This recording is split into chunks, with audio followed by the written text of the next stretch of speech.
¿Qué tal amigos de nuestro diario? Mi nombre es Willy Navarro y hoy en este podcast tenemos a un invitado bastante especial.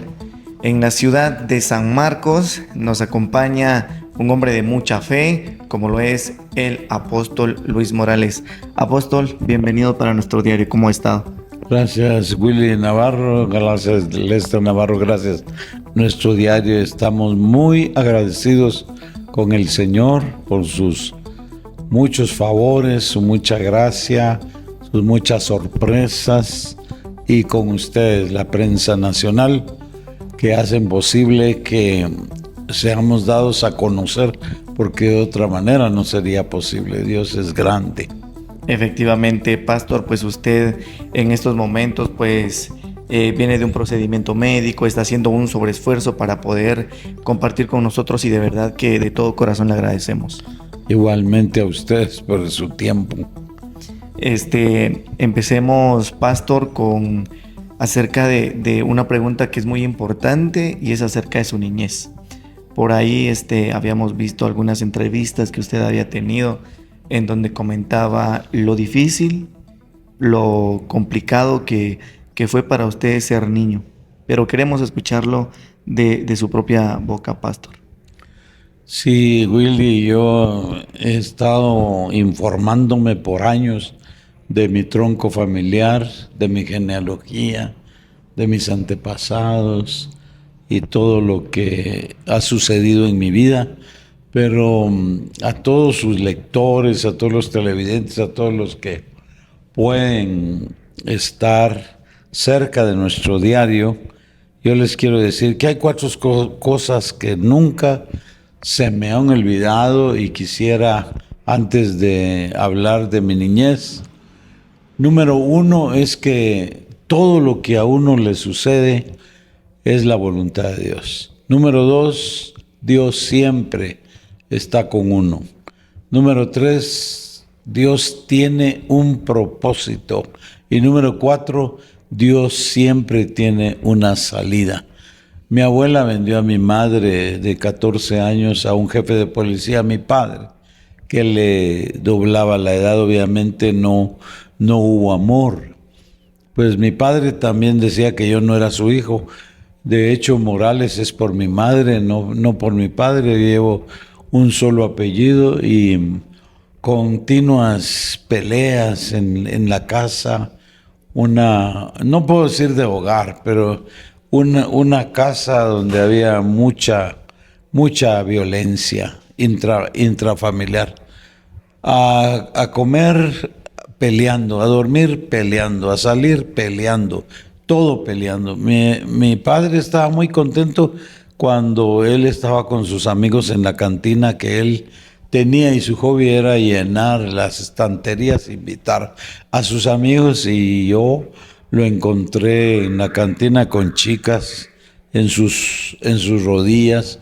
Él llegaba a la casa borracho, siempre vi a un hombre borracho, a un padre borracho, a un papá borracho, siempre. Él estaba muy enojado cuando le tocaba trabajar. Él llegaba a la casa borracho y él disparaba al aire. Nosotros teníamos que escondernos bajo las camas o ir a las vecindades a buscar refugio. Oí muchas veces que mi padre dijo: ese no es mi hijo. Golpeaba a mi madre. Alguien me dijo de mi familia, y lo comprobé, que él siempre quiso que mi madre me abortara, y alguna vez me tiró a la cloaca, ese tipo de sanitarios que habían antes. Me auxiliaron, me sacaron.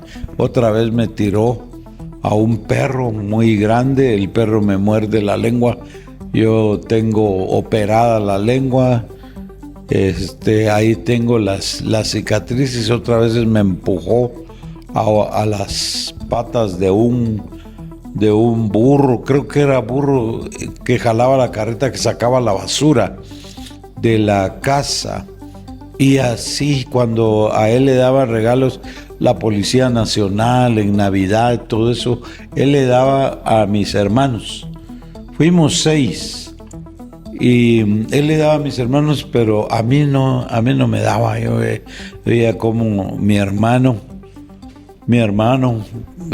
recibía, el que me sigue, recibía que una camionetía de la policía, que una camionetía de la Cruz Roja, que un carrito bonito y todo eso, y a mí nada. Eso era terrible. Yo el peor rechazo que recibí de niño fue el suicidio de mi madre, porque cuando ella comete suicidio, unas noches antes yo tuve un sueño donde miraba unos toros negros cebados, les brillaba la piel, eran obesos, pero se venían contra mí. Yo le decía, mamá, los toros, en medio de los sueños. Y papá, como le tocaba trabajar al día siguiente, decía, calla ese patojo, o yo me levanto a callarlo a patadas. Mi madre decía, Luis Alberto, cállese, mijo, cállese. Pero mamá, los toros, no sabía yo si era en el sueño o medio despierto. A los pocos días, mi madre, que siempre gritaba que se termine ya esta vida desgraciada e infeliz, intentaba suicidarse. Siempre los vi pelear, mi madre le daba golpes bajos a mi padre, ella era muy ágil, era muy jovencita, le quitaba la pistola y se ponía en la boca, se la ponía en la boca. Y decía que ya se termine esta vida desgraciada e infeliz. Y así pasaban los años. Nosotros fuimos 6 hermanos, pero ese día, después que yo vi ese sueño, creo que hay que ponerle mucha atención a los sueños de los niños, hay que ponerle mucha atención a los niños cuando tienen miedo de espantos, miedo que miran esto, miedo que hay una persona en la calle, que hay una persona en la escuela, que qué sé yo, porque mi padre no estaba para eso. Yo siempre tuve un padre irresponsable que nunca veló por nuestra vida espiritual, no veló por nuestra vida emocional. Él con sus hijos, sí, pero ese día de un 4 de julio fatídico, mi madre dio 2 gritos.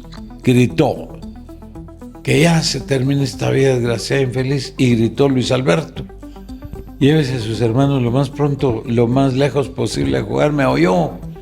Pero esa no es la voz que arrulla al bebé. Esa no es la voz dulce de una madre que uno conoce siempre. Mijito, venga a comer, mijito, ¿dónde estuvo? La madre que siempre lo consiente, ¿no? Esa voz no era la misma. Yo salí con mis hermanos, nos fuimos, pero algo me decía en mi corazón que iba a pasar. Entonces me fui más despacio, porque ella quería que me fuera lo más pronto posible. Y cuando habíamos caminado unos 25 pasos quizá, yo oí la detonación del disparo. Entonces le dije a mis hermanos, espérenme aquí, ahorita regreso. Y fui, mi madre estaba tirada, ya el hilo de sangre se había convertido en un río, ya había un charco de sangre. Mi padre estaba acostado, borracho como siempre. Él se levantó y me dijo, vaya a avisarle a la abuela. Y yo voy a ir a avisar a la policía. Éramos 6, una hermana mía tenía 15 días de recién nacida. Ella se debatía entre la vida y la muerte desde ese día que no hubo leche para ella y se buscaba nana que le pudiera amamantar, pero no hubo. Mi hermano descuidado, jugaba carritos en un lugar, se fue la energía, vino la energía, le cortó 6 dedos y medio. Mi hermana Araceli murió de tristeza porque decía, mamá, ya no hubo mamá. Y entonces la prensa llegó y me entrevistaron. Gracias por nuestro diario, porque lo que alguna vez sacó esa noticia que está en la Hemeroteca Nacional, está en el periódico de ese día, eso pues ayuda mucho a bien, porque hay gente que cuando oye noticias se pone a orar. Claro que lo primero que pasa es que se provoca lástima, que pobres esos huérfanos, que ese hombre y aquí, ¿verdad? Y ese hombre no sé qué, y todas esas cosas que suceden, el juzgado que sella la casa, el Ministerio Público que llega, ponen la cinta de color amarillo que yo por muchos años ni quería ver. Y mi abuela me dijo, cuando le fui a avisar, mi, mi madre se mató, mi mamá se mató. Y mi abuela dice, ese desgraciado infeliz mató a mi hija. Entonces sabía yo de dónde venían los gritos de mi madre. Esos gritos los había escuchado de la abuela y tal vez la abuela de la bisabuela y la bisabuela de la cascarabuela. Yo no sé Y desde generación cuándo de venía, generación. y generación tras generación, porque yo lo grité varias veces borracho y drogado. Y entonces me decía mi abuela, usted tiene que decir que su papá mató a su mamá. Yo le dije, como a ustedes les estoy contando mi realidad, mi historia, yo le dije lo que les acabo de decir. Le dije a la prensa, mis tíos me tenían cargado arriba para que dijera lo que ellos me estaban diciendo y me repetían que tu papá mató a tu mamá. Y yo le dije a la prensa la verdad, ellos peleaban, ella le quitaba la pistola, le daba golpes bajos, ella decía que ya se termine esta vida desgraciada e infeliz y ahora lo hizo. Cuando yo di esa declaración, mis tíos me golpearon, me bajaron pero así con golpe. Y mi abuela llorando y todo me dijo, vos y tu papá son unos asesinos. Mi abuela era blasfema, lo dijo con unas malas palabrotas y de ahí para adelante de asesino, de asesino, de asesino, de asesino. Al asesino no le den comida. Le ponían llave a la comida a mi abuela y sus hijos, mis tíos, y me decían, anda a la cárcel, así como encubriste a tu papá. Pero me lo decían con blasfemias. Apóstol, ¿cuántos años tenía usted en Yo ese tenía momento? 9 años, mi madre tenía 23. Era usted un niño muy joven que aguantaba toda esa tortura, puedo llamarlo de esa manera, ¿verdad? Sí, yo ni sabía qué era lo que estaba pasando una tras otra, tras otra. Mi hermana Araceli se muere de tristeza y mi hermanita se va entre la vida y la muerte y gente que quería comprar a mi hermanita y comprar a mi hermano y que nos encargamos de los huérfanos y que una serie de cosas. Y yo voy a vivir a la casa de la abuela materna, mis hermanas, porque quedamos 4, fueron llevadas a la casa de los abuelos paternos. Pero en la casa de la abuela todos los días era lo mismo. No me daban cama para dormir, me dejaban en el suelo en aquellos días. Yo nací en la zona 10, la Villa de Guadalupe, en la capital de Guatemala. Mi abuela vivía como a unos 5 kilómetros de ahí en la zona 14.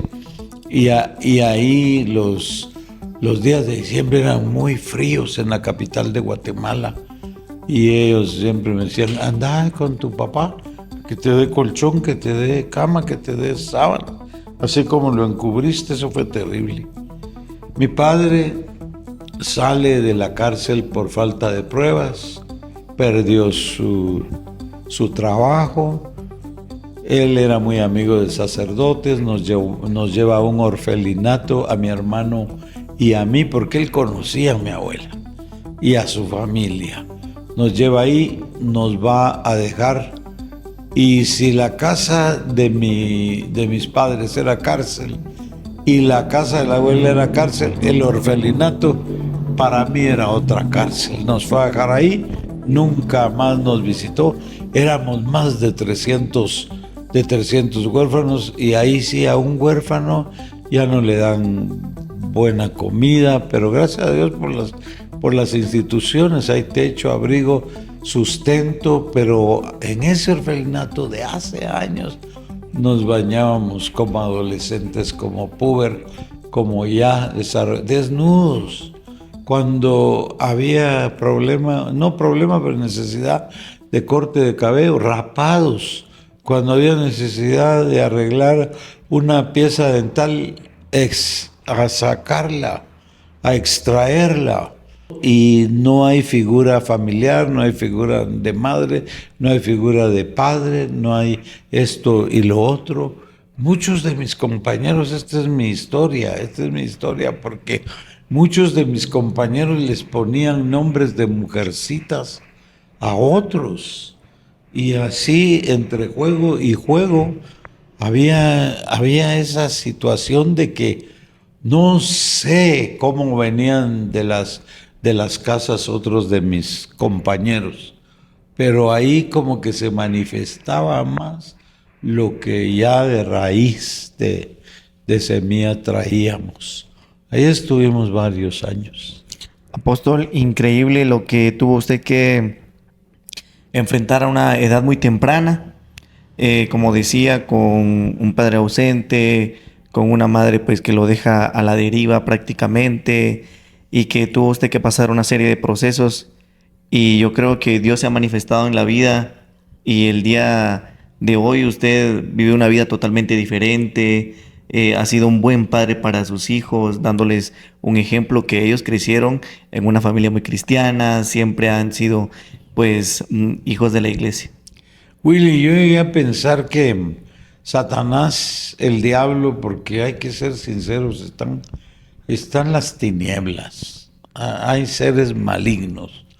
Y yo sentía, y no solo lo sentía, lo vivía, que las tinieblas querían matar a mi familia. No querían que yo tuviera familia. Hubo cadena de suicidios en mi familia. Cuando mi madre se suicida, una señora prostituta la acuchillan, otro hombre se colgó de un árbol, situaciones de esas. Y cuando mi madre va al cementerio y la sepultamos, yo sentí la sombra negra, la sombra fea de esos toros que vi, que el siguiente que tenía que suicidarse era yo, el monstruo de la ansiedad, de la depresión, del estrés, del insomnio. Eso me perseguía, y del suicidio. Yo cuando sentía esa sombra de monstruo de suicidio, no podía estar en un edificio de 5 niveles, por decir algo, porque yo me tiraba. No podía estar en una cocina donde había cuchillo o tijeras, porque yo me los ensartaba. Yo no podía estar a la orilla de una carretera porque miraba el camión que traía, el tráiler que tuviera más llantas. Yo me llegué a conocer en la capital de Guatemala los puentes, a dónde tirarse. Yo sabía de amigos de mi padre que podía decirle: me presta su pistola para ir a tiro al blanco. Y yo sabía que el tiro al blanco era mi boca. A mí me perseguía el suicidio, pero de una manera horrorosa. Y mi madre nunca me dijo que hiciera lo que hizo ella, mi padre tampoco, pero eso hacía yo. Me emborrachaba porque perdí la beca que tenía en el orfelinato. Ahí pasaron tantas situaciones. Yo no dormía porque sufría de insomnio, y de noche, como a las 2 de la mañana, me iba a ver si mi hermano estaba durmiendo bien, o porque le ponían nombres de mujeres, querían acariciarlos. Yo no sé, hay situaciones que por ética uno no puede decir. Hay cosas de la historia que yo no puedo decir, ni de mi casa, la abuela, pero hubo incesto también en el orfelinato. Yo miraba eso ahí con mi padre, miraba yo el adulterio, la inmoralidad sexual, de cómo mi madre tenía que competir con chicas de su edad, porque ya estaban en la cantina trabajando para mi padre, y a ella le contaban todas esas cosas. A mí me persiguió el suicidio, entonces me emborrachaba yo. Yo tenía una ansiedad que no podía dejar de fumar, Willy. Yo fumaba al nomás despertar, y si no había para el cigarro, yo recogía colillas en la calle que todavía no estaban terminadas. Yo buscaba el trago, buscaba los velorios para buscar el trago. Yo buscaba palenques para pasar la noche. Yo vivía un laberinto, una vida terrible. A veces me tocó dormir de borracho en esos, ¿cómo decimos? Los drenajes alcantarillados que van abajo de la tierra, esos tubos grandes, a veces acurrucado, así. Me tocó dormir, a veces con los calcetines sucios y viejos de mis amigos ahí en la boca, que terminábamos en las casas, ahí donde me dieran posada. Era una vida terrible. Yo sabía que iba a terminar suicidándome. Yo sabía, porque esas fuerzas del mal, Willy, son pero terribles. Yo pienso en la gente, en los homeless, en la gente que se queda tirada, en los que están en casas de restauración, en los que dicen, ya no hagas esto, ya no hagas lo otro, pero es que esas tinieblas empujan. Yo era empujado a todo eso. Una vez mi abuela me dijo, vos sos el puro diablo, vos ya no tenés remedio, porque yo borracho le pateaba las puertas y le decía, señora, póngale llave a la comida, háganme lo que me hacían. Cuando uno sufre violencia, uno va a hacer violencia. Una chica que es violada, ella va a ver cómo se venga de los abusadores. De los abusadores. Por eso yo entiendo, Willy, mucha gente que está vendiendo su cuerpo, porque ellos dijeron igual que yo, mi vida ya no vale nada. Ahora voy a ir a los prostíbulos a vengarme de los hombres. Les saco dinero y me vengo de ellos, porque uno anda en la vida. Y bueno, yo andaba no viendo quién me las debía, sino quién me las pagaba, y miraba en ellos, porque yo estuve en una pandilla del extravío en la zona 14 del lugar donde vivía mi abuela, y yo cuando golpeaban a un hombre, uno de mis compañeros murió acuchillado una noche de sábado en borrachera, y cuando golpeaba a un hombre yo le miraba la cara de mis tíos. Yo quería vengarme por aquello. Díganme ahora asesino, díganme ahora esto y lo otro. Y en fin, decía yo, un día de estos, ya borracho, termino ahogado en eso y me muero, y ya. A mí me perseguía eso. Me voy a adelantar un poco, Willy, porque cuando mi amada esposa, que yo le llamo mi ángel, me habló de Jesús. No me habló de religión. Yo andaba peludo, yo andaba con un crucifijo policromado aquí en cadena, así, con una cadena. Yo andaba con una playera, hagamos el amor y no la guerra. Muchas cosas. Cuando yo... Como estilo hippie, más o menos. Como estilo hippie, exacto. Le gustaba... Era el tiempo de los hippies, Willy. ¿En los qué años? 70? Sí, en los años terminando los 60 y los 70. Yo soy del 50, de la década del 50. Yo estaba ahí con esos grupos musicales de inglés, los Beatles, todos ellos eran... Yo era contemporáneo de todos esos grupos, ¿verdad? Ahí estaba yo. Cuando habían protestas para sacar esa amargura, ese odio, iba al gimnasio a ver los matches de lucha libre y me ponía a favor de los rudos. ¿Sí? Esa amargura horrorosa. Una vida desordenada, como usted lo ha llevado. Una vida completamente desordenada. Y yo sabía que iba a terminar en suicidio. Me adelanto un poco, porque cuando nos casamos con mi amada esposa, cuando ella tiene 3 meses de embarazo, esas tinieblas quisieron matar a mi bebé. A los 3 meses a mi amada esposa la operan de un tumor que yo, por falta de recursos y todo, ya tenía Jesús en mi corazón. La llevo con una comadrona, le hacen una manipulación y la comadrona me dice, porque atendió los partos de mi madre, entonces ella me dice, date por dichoso, son gemelos los que tiene tu mujer. Y ella sí hablaba, la señora comadrona, pero por el manipuleo y tanto el tiempo, tantas cosas, los médicos ven, ahí no hay bebé. Me dicen, ahí no hay bebé.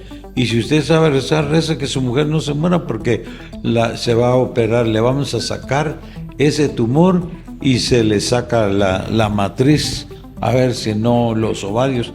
Yo estaba seguro que había bebé, pero igual las tinieblas querían matar a mi familia. Seguían persiguiéndolos. Seguían persiguiéndome, ya con Jesús. Y yo, si no nacía nuestra nena, que nuestra primera hija es Ana Elizabeth, no hubiera nacido Josh, ni Luisito, ni Sammy. No hubiera Miel San Marcos, no hubiera... Bueno, nada de lo que conocemos hoy en día. De lo que ahora yo puedo agradecerle a Dios. Y entonces, pastor, usted comentaba que todas esas cadenas que venía de generación en generación fueron rotos gracias a su esposa, gracias a la pastora Rebeca.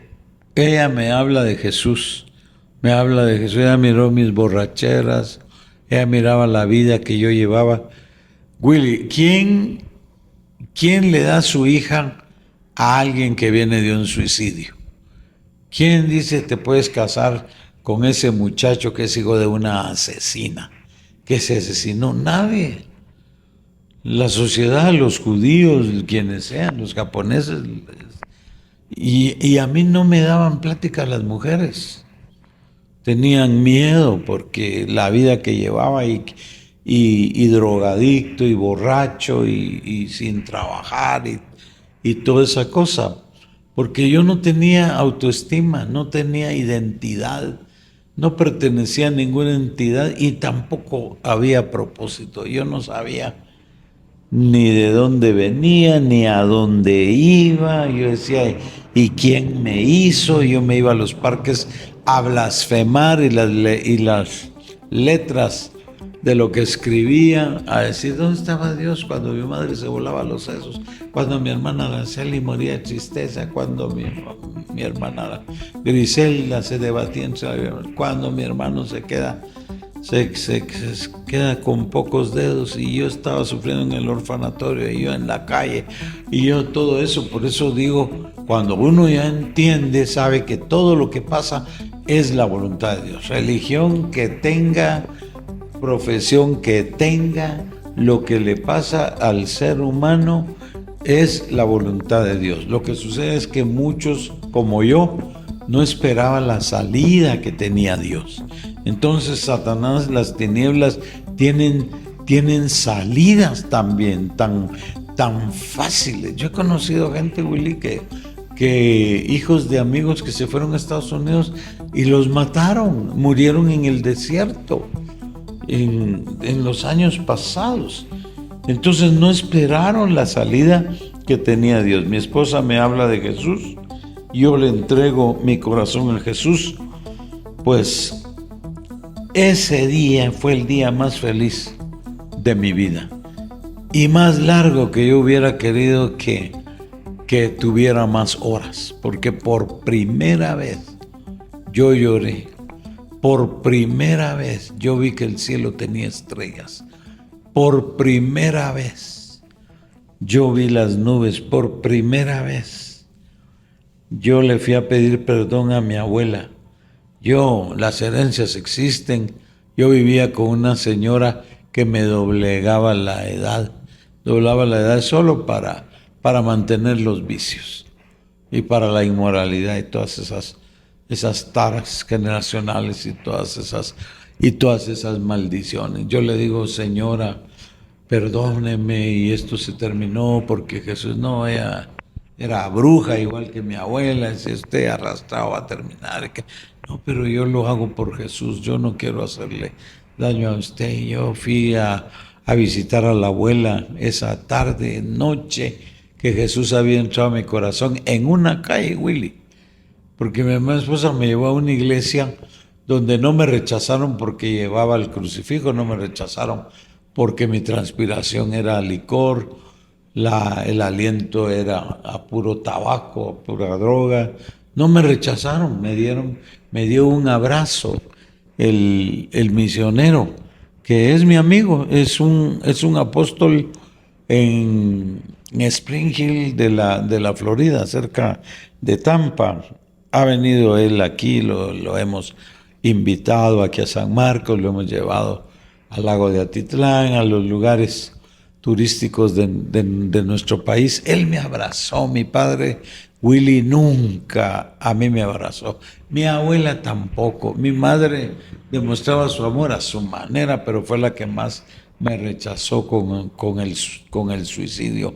A mí nadie me había dado un abrazo, Willy, por eso yo cuando le decía al Señor, si me das hijos, yo quiero que sean para ti, porque yo ni le puedo demostrar a usted que pasé del 3er grado de primaria, pero por la gracia y la bondad de Dios, cuando el juzgado sella nuestra casa, yo me quedo en la calle, así que los estudios el Señor me permitió en el orfelinato, después me permitió el Señor ya cuando me vieron sano, cuando me vieron libre, cuando me vieron muy bien. Yo este viernes que viene, el viernes 15 que van a estar Miel San Marcos aquí en nuestra iglesia, yo voy a recibir por decanos de teología, doctores y licenciados en teología, un máster en teología, Willy. Yo soy doctor en teología, la firma de mi certificado, de mi título, lo firmó el señor Arnold, que de veras me cuesta pronunciar su apellido, pero era aquel artista que era gobernador en California. Dios me ha abierto puertas grandes y ahora este viernes mis hijos van a ser sorprendidos porque una universidad muy conocida vienen y tienen un acto donde me van a galardonar. Yo lo recibo de parte de Dios, pero yo... Felicidades. Gracias, Willy. Yo todas las mañanas le doy el beso a mi esposa, que no es el único, es el primero de ese día, y siempre le digo que gracias por haberme presentado al amor de mi vida eterno. Y ella que nunca me dio un abrazo porque ella era cristiana. Entonces ella me hablaba de Jesús. Yo quería hablar con ella como mujer, pero ella me hablaba de Jesús. Y por medio de ella yo conseguí el primer abrazo y yo fui a abrazar a mi abuela, la encontré y yo sabía cómo hablaba mi abuela. Cuando llegué esa noche a buscarla, ella estaba sola, mis tíos andaban en borrachera y yo, aunque uno no puede leer la mente, ¿verdad? Pero yo la conocía, diría ella, este infeliz hoy me mata, porque estoy sola y así, y mis tíos no estaban. Y yo me arrodillé y me fui de rodillas a pedirle perdón. Abuelita, no era yo, era el diablo, perdóname. Ella del puro miedo empezó a llorar. A los días, Willy, yo voy a buscar a mi padre. Él por años nunca oyó la palabra papá, después del suicidio de nuestra madre, que éramos 6, la que muere de tristeza, y otro murió por los golpes que le daba mi padre a mi abuela. Yo encontré a mi padre charamilero, Willy, ya tomando alcohol. No tenía solución ya no tenía solución. Él también estaba destinado a irse al infierno, a morir, y aunque a veces el hombre no sabe a dónde va. Yo lo vi en un río sacando arena para poder pagar un poco de alcohol, ya sin fuerzas. Y yo desde el barandal del puente, desde ahí lo miraba. Ya estaba yo bien vestido, ya estaba cristiano, ya asistía a una iglesia y yo lloraba. Mire, desde el día que Jesús entró a mi corazón, yo empecé a llorar, porque yo era un barco a la deriva que ya estaba más hundido que otra cosa. Yo no tenía esperanza, yo no tenía salida. A mí nadie me amaba, literal, aunque no sabía que Dios siempre nos ama. Claro, apóstol. Pero uno le echa la culpa muchas veces. Sí, perfecto. Como usted comentaba, apóstol, toda esa travesía, todo ese sufrimiento, esa amargura, pues cambió cuando Dios llegó a su corazón. Cuando nació Ana, la primera de 4 hijos que usted tiene. Exacto. Y como comentaba hace un momento, empieza el proyecto de Miel San Marcos. Coméntenos cómo fueron los inicios precisamente de la banda cristiana más importante a nivel mundial, que ha sido galardonada, que ha estado en lugares donde ha podido, Dios, Willy, donde ha llevado el mensaje de esperanza a millones de personas. Tienen millones de oyentes mensuales. Y es increíble, ¿verdad? Que a pesar de todo su pasado, pastor, usted pudo transformar eso en amor, en un hogar cristiano, en un hogar en donde nunca faltó nada.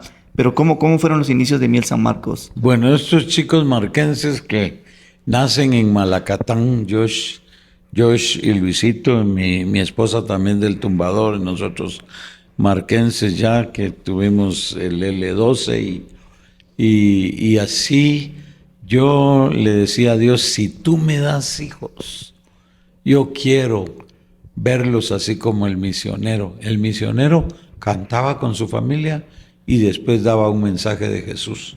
Yo quiero eso porque yo no tenía familia. Yo no tuve padre que jugara conmigo, yo no tenía padre que me ayudara, que me enseñara a nadar, que me enseñara a manejar carro y hacer cosas de hombrecitos. No, nunca tuve eso. Entonces eso estaba en mi mente. Todo lo que miraba yo en el misionero, porque no tenía otro ejemplo. Otra figura paterna. Otra figura. En la casa de mi abuela era abuelastro también. El hombre me odiaba, aunque yo después les hablé de Jesús. Entonces yo decía, todo lo que no recibí, todo lo que no tuve, yo se los quiero dar. Y mis hijos pueden decir, Willy, que desde que tienen razón, un padre los abrazó, los besó en la casa hasta el día de hoy. Mis hijos están en 46, 44, 42, 40 años y ellos reciben el beso de su padre, el beso de su madre, los besos ahí. Y cuando estamos en público, pues yo grito, hijo de mis entrañas, mi hijito lindo, porque ahora ver un hombre que se abraza con otro, pues bueno, esta sociedad está un poco diferente que la sociedad donde yo estuve, pero yo los beso, Willy, porque yo me recuerdo que a mí nadie me besó. Mi papá siempre me rechazó y sí recuerdo palizas, y cuando hablo de palizas no son palitos, es el batón de policía. Entonces yo dije, te los entrego, Señor. Y yo tenía un pianito de los de antes, mis hijos empiezan ahí y Luisito, el administrador del grupo, el que hace las conexiones con los organizadores, él ponía sus deditos en la grabadora y se ponía a grabar. A veces me borraba unas canciones que yo tenía ahí muy bonitas y él metía su voz. Y yo todo lo que miraba en ellos, yo lo subía, Willy, a mi barca. Yo decía, si ellos quieren grabar, Señor, estoy viendo esto. Los llevaba al aeropuerto La Aurora a ver los aviones que subían. En esos días no teníamos pero ni los 5 centavos para el bus. Entonces todo lo que yo miraba que ellos traían de la música, de grabaciones, de esto y lo otro, yo le decía a Dios que eso quería, hijos para Él, hijos que le cantaran a Él, hijos que le sirvieran a Él, aunque uno cuando están los niños, pues aunque no puede ver todo el potencial, pero el deseo de uno, la fe mía, y entonces ellos siempre estuvieron debajo de las bancas de una iglesia con su madre. La madre les dijo, porque fuimos a la escuela misionera, nos graduamos de misioneros, y entonces la madre les dijo a ellos que ellos eran misioneros, que iban a andar por todo el mundo diciéndole a la gente de Jesús. ¿Cuántos años tenían ahí sus hijos, pastor? Cuando ellos comienzan, Willy, estaban como en los 17, 15, 14. Esos, Luis, por ejemplo, pasó en el conservatorio. Josh recibió sobrenaturalmente tocar el teclado. Y Sammy siempre estuvo en la casa tocando las ollas de la mamá. Sí. Él empezaba con las ollas. Con las ollas y los cubiertos. Sammy siempre estuvo tocando, aunque era muy niño. Estuvo en bolirritmos, hoy da cátedras de percusión. Ellos, entonces yo miraba eso y empezaron a servir, les sirvieron en varios lugares. Y de este lugar, aquí en San Marcos, ellos iban a velorios, donde quiera. Si eran cumpleaños, iban a cumpleaños, iban a aldeas, iban a municipios. Aquello de su padre, el deseo de cantarle a Dios, de servir a Dios en agradecimiento por lo que Él había hecho en mi vida, lo miraba en mis hijos. Lo miro y lo miraré. Entonces ellos un día me dicen: papi, Dios nos está hablando que vamos a estar armando maletas, desarmando maletas, vamos a hacer check-in y check-out, vamos a ir a los aeropuertos, ahí mismo cambiamos de avión, ustedes solo nos van a ir a saludar y a despedir, vamos a estar en estadios, vamos a estar en esto, van a estar en lo otro.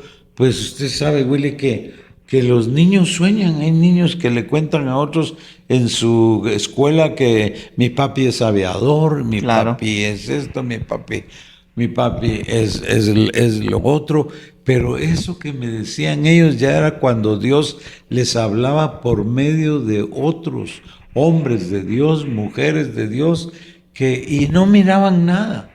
Algo que yo hice con mis hijos y lo hacemos con mi amada esposa es apoyarlos. Cuando Dios nos dijo que un estudio de grabación valía como 60,000 quetzales, estábamos en la década de los 80, yo solo le decía: sí, Dios es poderoso, el dinero está en el cielo, Dios sí, mi hijo, cuando estuvieron en el Madison Square Garden, que ese fue pero un platal que ellos sembraron, porque yo bendigo a todas las iglesias, a todos los hermanos, pero cuando se trata de aportar, Willy, no es que dicen las iglesias, yo voy a poner 300,000 para que se haga eso. No, iremos pues y que nos den boletos ahí, pero ellos han tenido fe. Exacto, esa es la palabra clave.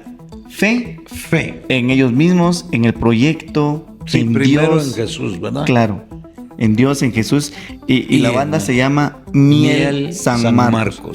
¿Por qué Miel San Marcos? Porque ya ve usted que en las iglesias, en las denominaciones hay áreas de trabajo y nosotros nos llamamos ministerios Elim. Entonces vienen nuestros chicos y juntan las dos palabras, Miel, en vez de ministerios Elim o ministerios tal, ellos ponen Miel San y de Marcos. San Marcos, por nuestro departamento, por nuestro San Pedro, por nuestra Tejutla, por Malacatán, Comitancillo, por Malacatán, por todos. porque ellos ahí nacieron. Entonces San Marcos, y no fueron ellos, Willy, sino que a ellos así los llamaban cuando querían que fueran a algún lugar. Aquí mismo decía que vengan los Miel San Marcos, que ven, porque misma gente la les misma empezó gente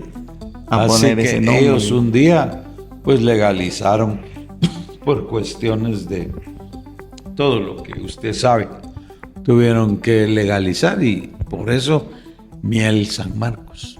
Perfecto, qué increíble historia, qué increíble anécdota, como usted decía, que pues desde una temprana edad mostraron un un arraigo hacia la música, una inclinación hacia la música, y que gracias también al apoyo de usted como papá, al apoyo también de la pastora Rebeca, se ha logrado llevar este mensaje a millones de personas, y como usted decía, en escenarios grandísimos, quizá impensables para un grupo de chicos soñadores que su principal objetivo era evangelizar, y que, bueno, muy pronto también lo tendremos acá en el Estadio Marquesa de la Ensenada como un regalo también para toda la población, la entrada totalmente gratuita.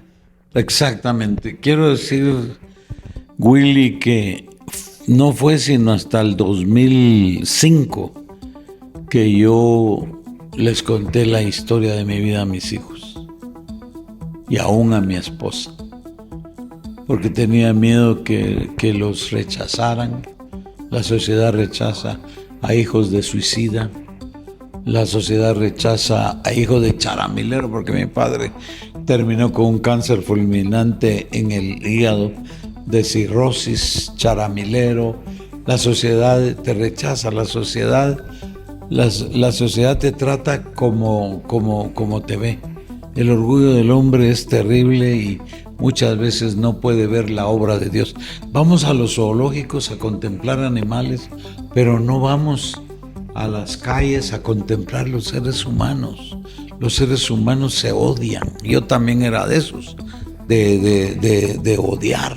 Yo odiaba a señoras, Willy, que tenían bebés en sus manos, porque pensaba en mi hermanita y pensaba en la otra que murió y pensaba en la edad que tenía mi hermano cuando perdió sus 6 dedos y medio, que él usa prótesis, pero no le gusta ponérsela. Pero ahí está él como jefe de mantenimiento de bodegas y trabajando. Mi hermana, que mi madre dejó de 15 días de recién nacida, ella tiene con su esposo 7 hijos, todos alaban a Dios.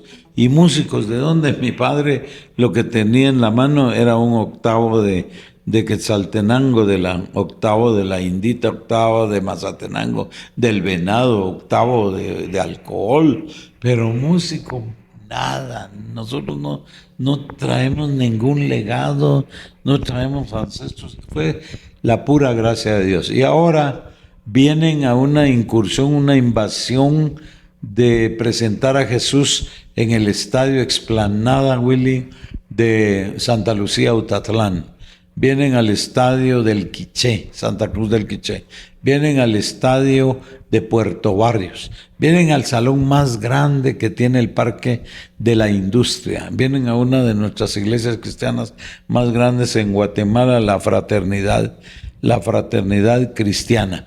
Y, por supuesto, vienen al Estadio Marquesa de la Ensenada este 16 de noviembre a las 6 de la tarde. La entrada es completamente gratis. Ahí hay un VIP para Willy y para Lester. Muchas gracias, ahí hay un apóstol. VIP ahí vamos para a estar. los pastores. Ahí hay una bienvenida para Jesús con los chicos de Miel San Marcos. Y Willy, ahora nuestra nieta Isabela, de 2 años, ella pide su micrófono para cantarle a Jesús en el altar o en la plataforma o en el escenario. Y si el micrófono no es real, que no se oye, ella grita, ella protesta, como aquel músico que dice no tengo volumen. Ya no lo pueden engañar. Ya no lo pueden engañar. Y Matthew, nuestros jóvenes nietos que están en la universidad allá en Cristo para las Naciones Internacional y la Oral Roberts de Oklahoma, allá en Estados Unidos, y las universidades les dan permiso para salir con sus padres a ministrar. Valesca y su novio Isaque, que es un brasileño.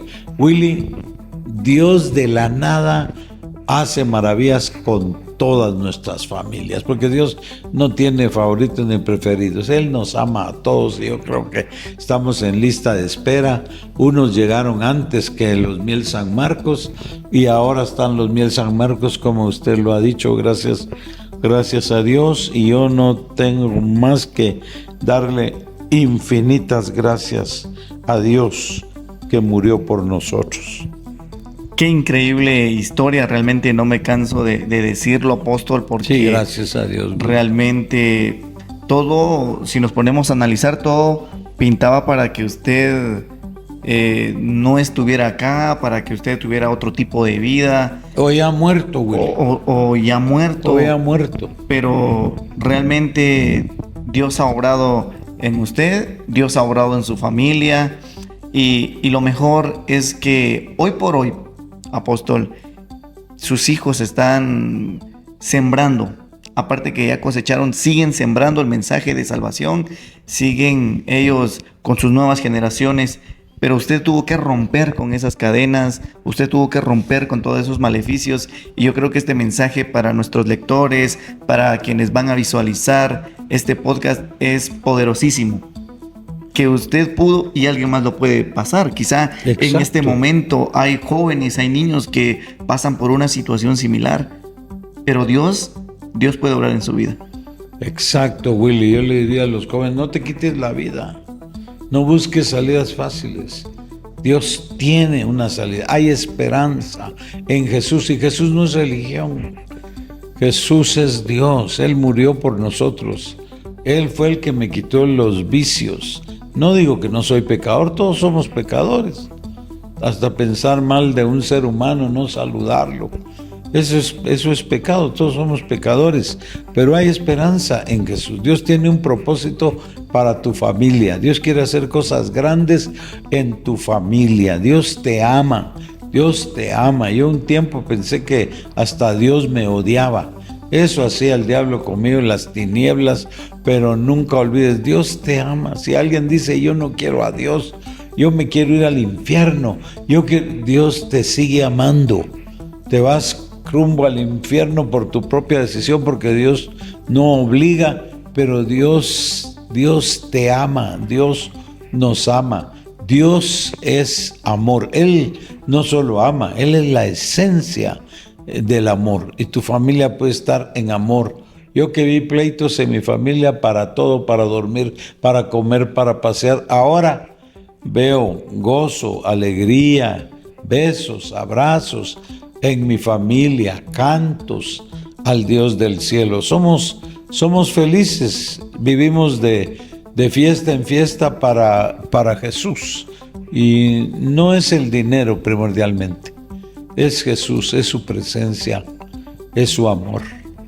Muchísimas gracias, apóstol, por abrirnos principalmente las puertas de su corazón, las puertas de su confianza, y también la puerta de la iglesia, el Tabernáculo de Avivamiento. Gracias, Willy. Y Lester Navarro, los bendigo.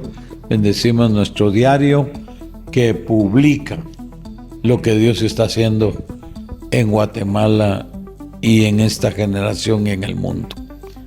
Muchísimas gracias.